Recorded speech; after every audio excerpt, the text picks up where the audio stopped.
Well, if it feels like it's getting harder and harder to avoid being scammed, that's because it is. As our dependence on technology grows, so do scammers' efforts to take advantage of us. It can be through your cell phone, your laptop, misleading websites, and now in the age of AI, impersonations that can sound very real. Seniors are often the target. Paul Solman reports on the problem and what you can do to protect yourself. It came clear out of the blue.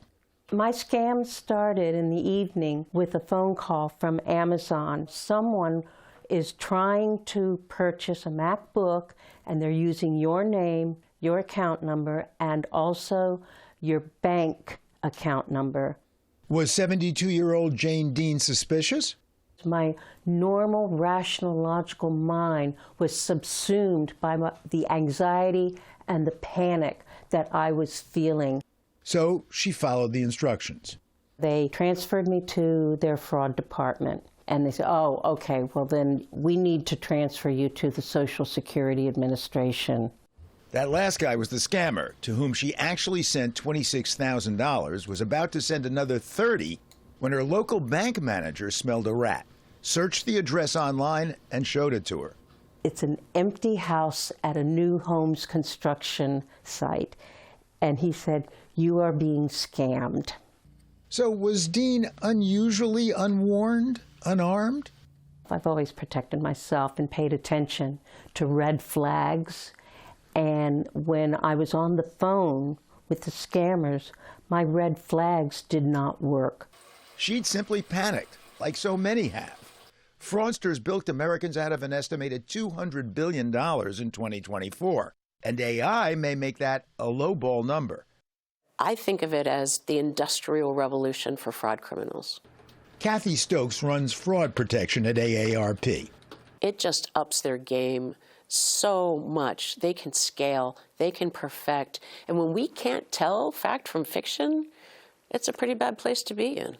AARP focuses on seniors, of course, more likely than most to be gulled into what it calls going under the ether.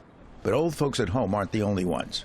It doesn't just happen to older people because they have some cognitive decline. Maybe they're not tech savvy. If that was the case, we wouldn't have seen year in and year out more younger adults reporting fraud losses than older adults. And hey, who hasn't been barraged with scam calls, scam texts? I get at least a dozen a week. Our records indicate you've been earmarked for a reserved offer for a personal loan in the range of $50,000. If your number was out there for a scammer to call you, it's out there on other lists. Scary thing is, even if you pick up the phone because you're like, I know it's a scammer, so I'm just going to waste their time, the longer you're on the phone with them, the hotter your phone number is. And so they can get more money when they sell it. So we bought a cheapo burner phone to check out the daily loan offer. The team that would handle that is currently unavailable to assist at the moment. And again, and again. All of our agents are currently unavailable to take your call. Guess they weren't taking calls from numbers not on their target list. And then there's this daily plague. My name is Liliana Castillo with the Special Resolution Unit. I've been checking through some files that got flagged before the 2026 IRS deadline, and yours is still showing a few unresolved items. These folks did pick up the burner callback. Liliana wasn't there. The reason of the call is we're checking an individual if they have any federal IRS tax debt. You don't know if I owe any money to the IRS? You're just asking me if I owe? Yes. So it seems a phishing mission for folks who actually owe taxes. I reset my cell phone, not in my contacts, straight to voicemail. I think that it's really good if you have a message instead of answering it, but don't think that that's the end of it. Nope, because some still ring. And now I'm getting email invites, supposedly from folks I know. Advice: don't open. The complexity of attacks has increased significantly with AI. Cybersecurity pro Anaya Venoni. Before it was a 1-to-1 ratio, one person for one scam. Now it is one person for hundreds, if not thousands of scams. So what's a target supposed to do? Like the joke about guys chased by a bear, don't outrun it, just those running with you. Venoni uses a different analogy. They're not trying to attack the Pentagon. They're walking down the street and seeing which bike doesn't have a lock on it. And you need to be someone who has that lock on it. Vanoni does have 3 suggestions, though. 1, create a verbal family password. Finding keywords that you share with those that you trust. If you're on a call with someone and you think that there's something suspicious going on, you can drop it in conversation in a way that doesn't arouse suspicion. And then if they don't respond likewise, or they don't uphold their end of that code, then you know that you're being scammed. 2, for anything suspect.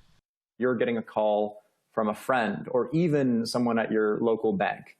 You hang up, you call them back on their legitimate number, and you make sure that what you were hearing is the truth. Like this call, supposedly from me to a fictional grandchild. Hey, Jackie, sorry, it's your grandmother. She's just been hit by a car, and we've got to go to the hospital. Vanoni created it in 10 minutes for free from my voice online. Jackie, I need you to send me your bank details. Crap, I have to go. Love you. Think of what he could have done with more time and a little money. Okay, protection 3, your software. Make sure everything is updated. I'm not going to come here and say that you should have state-of-the-art cybersecurity software, but the bare minimum to significantly decrease the likelihood that you will be attacked is update everything when it needs to be updated. We take scams really seriously, and we know that bad actors are getting more targeted in their approach. Karen Currington runs consumer trust and safety at Google. That's why we take that detection and we try to improve with our AI-powered defenses. Gmail is using AI-powered defenses to detect and block 99.9% of spam, phishing, and malware emails before they ever reach people. Google has partnered with AARP, other tech companies, banks, and governments to share data and scam trends to frustrate the fraudsters. It is a kind of eternal cat and mouse game, right?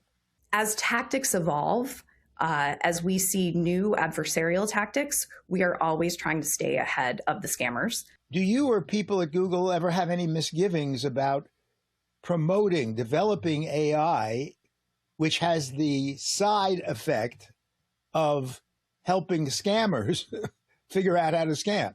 With any new technology, we know that AI can be used for good and important breakthroughs, like in healthcare and medicine, as well as for bad, like in more and different complex scams. Our mission is to use our technology to stay one step ahead and keep the internet safe for everyone. But the mission of the Scam Squad, stay one step ahead of the thwarters, with ever more tools at their disposal. Nonetheless, says AARP's Kathy Stokes, I think that one of the most hopeful things right now is that this issue is getting so much more attention than it ever has. Thanks to folks like Jane Dean. I look around the room and I say, you know, someone in this room right now is either being scammed or has been scammed in the past, but is too ashamed to share with anyone what has happened to them. And you can't go through this alone. You have got to talk to someone. And think before you act. So she ends her talk with a jolt meant to scare the audience straight. Stop! Sound counsel, no matter what scams the future may hold. For the PBS News Hour, Paul Solman. Support journalism you trust. Support PBS News. Donate now, or even better, start a monthly contribution today.